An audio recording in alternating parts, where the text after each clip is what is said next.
Hello friends, இன்றைக்கி சூப்பரான recipe நம்ம பார்க்க போகிறோம். இந்த வீடியோவில் சாம்பார் ரெசிபி.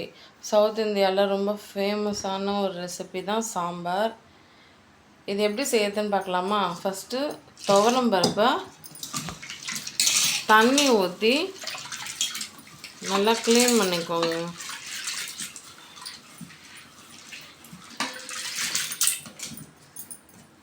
இப்போ இந்த தண்ணியை நம்ம எடுத்துடலாம்.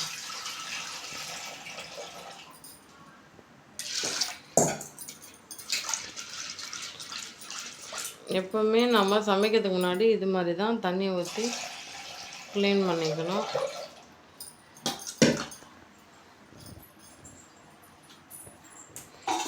ஃப்ரெண்ட்ஸ், இப்போ பாருங்கள், துவரம் பருப்பை நாங்கள் வேக வைக்க போகிறோம். சரிங்களா? அதுக்கு நிறைய தண்ணியை ஊற்றிட்டு அதில் ஒரு ஸ்பூன் மஞ்சள் போட்டாச்சு. இப்போ பெருங்காயத்தூள் ஒரு ஸ்பூன் அளவுக்கு நல்லா தூவி விட்டுக்கலாம்.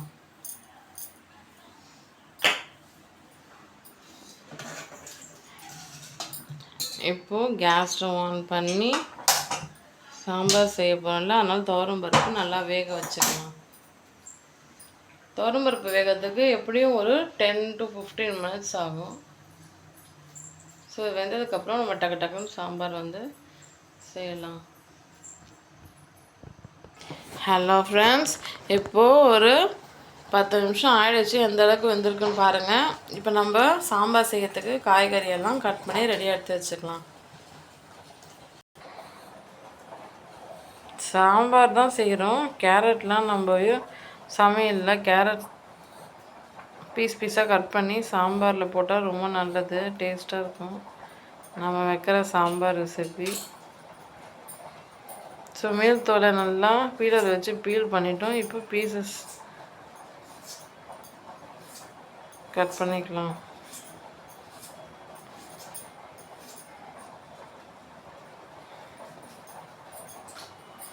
தண்ணியில் போட்டு வச்சுக்கலாம்.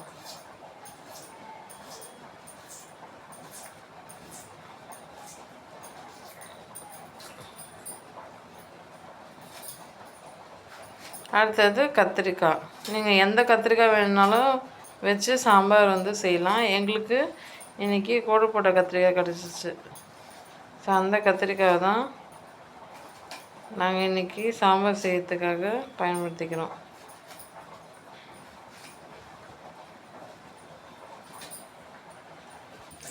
இங்கே பாருங்கள், கத்திரிக்காயெல்லாம் அரிஞ்சு கிணத்துல ரெடியாக எடுத்து வச்சாச்சு. வெங்காயமும் தக்காளியும் அரிஞ்சு பிளேட்டில் தனியாக எடுத்து வச்சிட்டோம். அதே மாதிரி நம்ம போட்ட துவரம் பருப்பும் நல்லா வெந்துருச்சு. சரி, இப்போ நம்ம இந்த பருப்பை கடைஞ்சிக்கலாம். பருப்பை கடையத்துக்கு இது மாதிரி சட்டி மொத்தம் எடுத்து வச்சுக்கோங்க.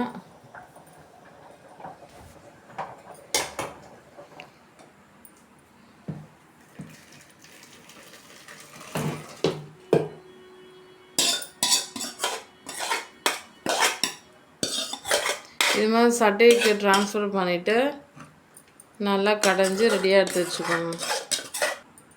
நல்லா மையாக அரைச்சி நல்லா மசிச்சுக்கோங்க. இது ஏற்கனவே நல்லா வெந்துடுச்சு. ஸோ சும்மா இது மாதிரி ஒரு சொல்லட்டுனால அதை நல்லா மசிஞ்சிடும் ஃப்ரெண்ட்ஸ். இப்போ பாருங்கள், ஒரு பாத்திரத்தில் சமையல் ஆயில் ஊற்றிக்கிறோம். சன்லாண்ட் ஆயில் ஒரு 3 ஸ்பூன் அளவுக்கு ஊற்றியாச்சு.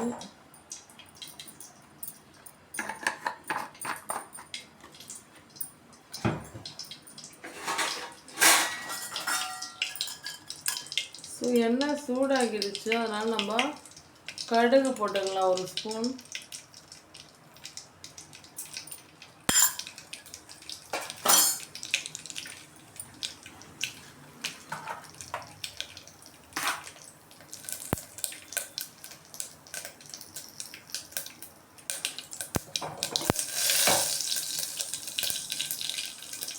கடுகு நல்லா பொரியுது. இப்போ வெங்காயம் போட்டுக்கலாம். வெங்காயத்தை நல்லா வதக்கிக்கோங்க.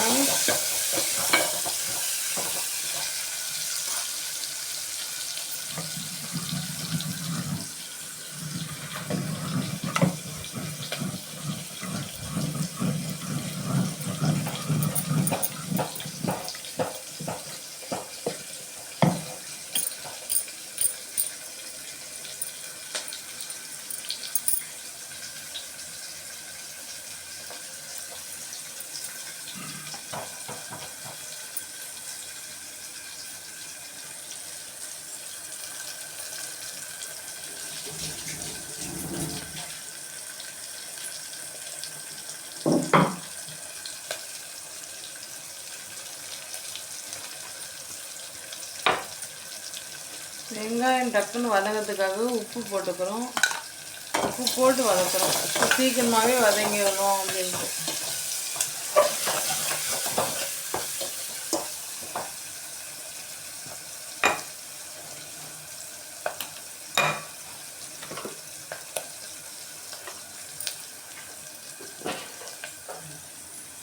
சாம்பார் ரெசிபி ரொம்பவே ஈஸியான ரெசிபி. யார் வேணால் சமைக்கக்கூடிய ஒரு ஈஸியான ஒரு south Indian famous recipe sambar. ரொம்ப ரொம்ப சிம்பிளான இன்க்ரீடியன்ஸ் வச்சு ரொம்ப டேஸ்டியான ஒரு டெலிஷியஸான ரிசல்ட் வந்து கொண்டுட்டு வரலாம். ஸோ இந்த வீடியோ ஃபுல்லாக பாருங்கள். நீங்களும் ரொம்ப ஈஸியாக சாம்பார் ரெசிபி செய்ய கற்றுப்பீங்க. இந்த சேனலை ஃபர்ஸ்ட் டைம் பார்க்குறீங்க அப்படின்னா சப்ஸ்கிரைப் பண்ணி வச்சுக்கோங்க.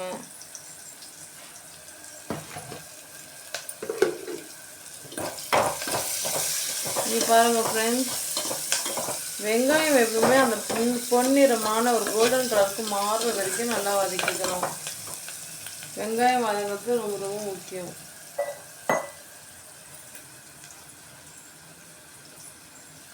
நம்ம என்ன ரெசிபி செஞ்சாலும் சரி, வெங்காயம் நல்லா வதங்கினதுக்கப்புறமா நாம் அடுத்த இன்க்ரீடியன்ஸ் ஆட் பண்ணால் தான் அந்த ரெசிபி ரொம்ப நல்லா வரும்.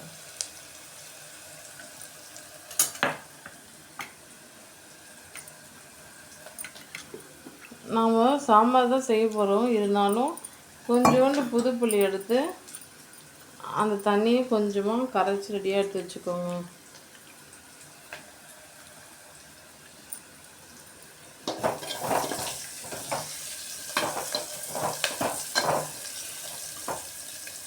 இப்போ கொஞ்சம் பொன்னிறமான கலர் மாறி இருக்குது, அந்த டிஃப்ரென்ஸ் தெரியுது இல்லையா? இப்போ நம்ம தக்காளி கட் பண்ணி வச்சுருந்தாலும் அதை நம்ம கொட்டிக்கலாம். கொட்டி நல்லா வதக்கிக்கலாம்.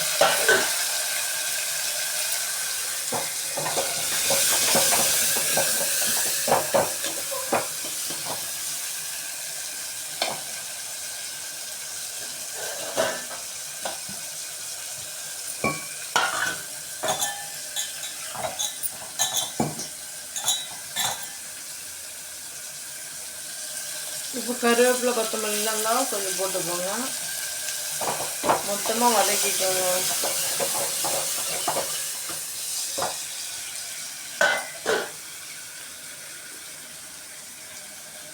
கேரட் கத்திரிக்காயெல்லாம் தண்ணியில் வந்து நம்ம போட்டு வச்சுருந்தோம் இல்லையா? அதெல்லாம் அதே தண்ணியில் நல்லா அலசிக்கோங்க. அலசிட்டு வெறும் காயை மட்டும் எடுத்து குண்டெல்லாம் போட்டுக்கோங்க. கத்திரிக்காயும் கேரட்டையும்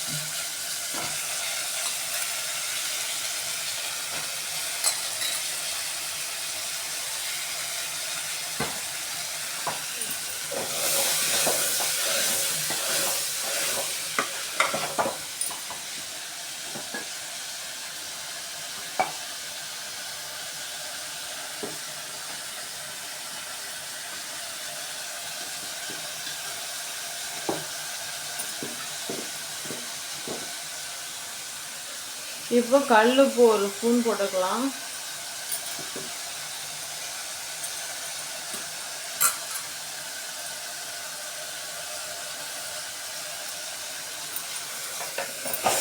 மொத்தமாக நல்லா வதக்கிக்கோங்க.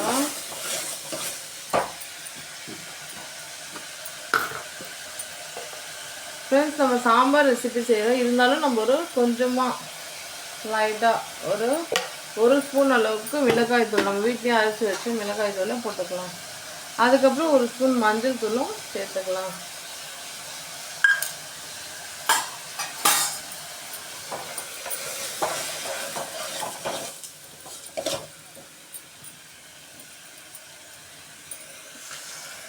அந்த காயெல்லாம் முழுகிற அளவுக்கு தண்ணி தாராளமாக வச்சுக்கலாம். எதுக்காகனா நாம் போட்ட அந்த காயெல்லாம் நல்லா வேகணும், அதுக்காக.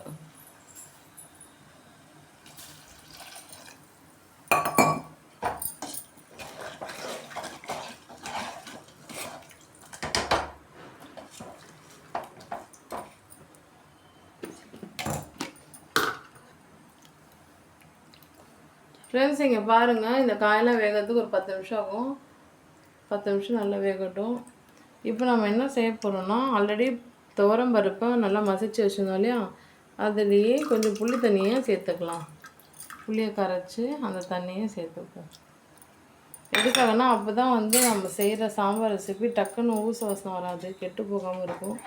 அதுக்காக தான் நம்ம இந்த புது புளியை கொஞ்சம் ஆட் பண்ணுறோம்.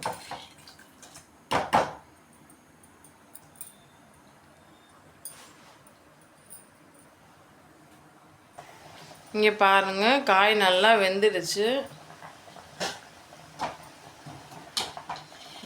நல்லாவே வெந்திருக்கு.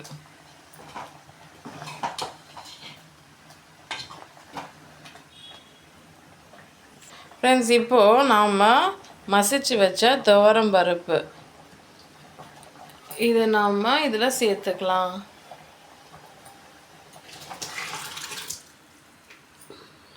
சூப்பரான டேஸ்டியான சவுத் இந்தியன் ஸ்டைலில் சாம்பார் ரெசிபி இப்படி தான் ஃப்ரெண்ட்ஸ் செய்யணும். உங்கள் வீட்டில் செஞ்சு பாருங்கள், உங்களுக்கு ரொம்ப ரொம்ப பிடிக்கும். ஸோ குழந்தைங்கலேருந்து பெரியவங்க வரைக்கும் யார் வேணால் இதை ரொம்ப விரும்பி சாப்பிடுவாங்க. அந்த அளவுக்கு சாம்பார் அவ்வளோ டேஸ்ட்டாக இருக்கும் ஃப்ரெண்ட்ஸ்.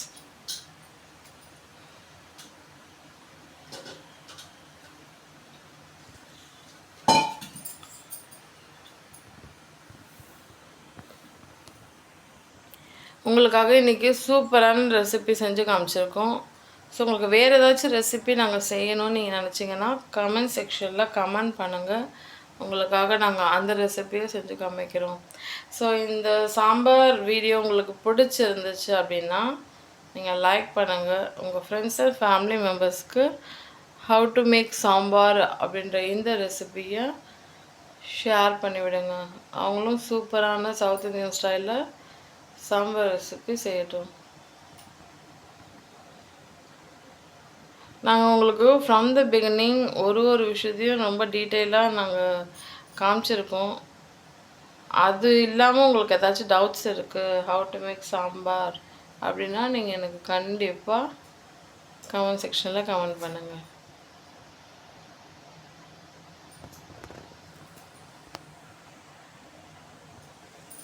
ஸோ இந்த சேனலில் கண்டிப்பாக சப்ஸ்கிரைப் பண்ணிக்கோங்க ஃப்ரெண்ட்ஸ். நாங்கள் இந்த சேனலில் vegetarian recipes, non vegetarian recipes, sweets, snacks, how to make அப்படி எல்லாத்தையுமே நாங்கள் அப்லோட் பண்ணியிருக்கோம். நீங்கள் எல்லாமே பாருங்கள். சமையலை பற்றின நிறைய யூஸ்ஃபுல்லான இன்ஃபர்மேஷன்ஸை நீங்கள் தெரிஞ்சுப்பீங்க. நாங்கள் ரொம்ப ஈஸியான ஒரு சிம்பிளான மெத்தடில் தான் நாங்கள் உங்களுக்கு சாம்பார் செய்ய கற்றுக் கொடுத்துருக்கோம். இது தோசை, இட்லி, சுட சுட சாப்பாட்டுக்கு எல்லாத்துக்குமே ரொம்ப சூப்பராக இருக்கும் இந்த சாம்பார்.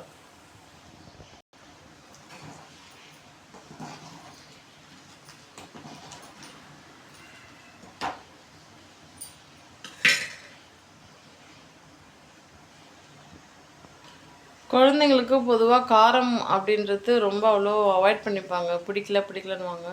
அவங்களுக்கு இது மாதிரி சாம்பார்லாம் செஞ்சுட்டு சுட சுட சாப்பாடெலாம் நல்லா போட்டுட்டு நல்லா மிக்ஸ் பண்ணி கொடுத்து பாருங்கள். ரொம்ப ரொம்ப விரும்பி சாப்பிடுவாங்க.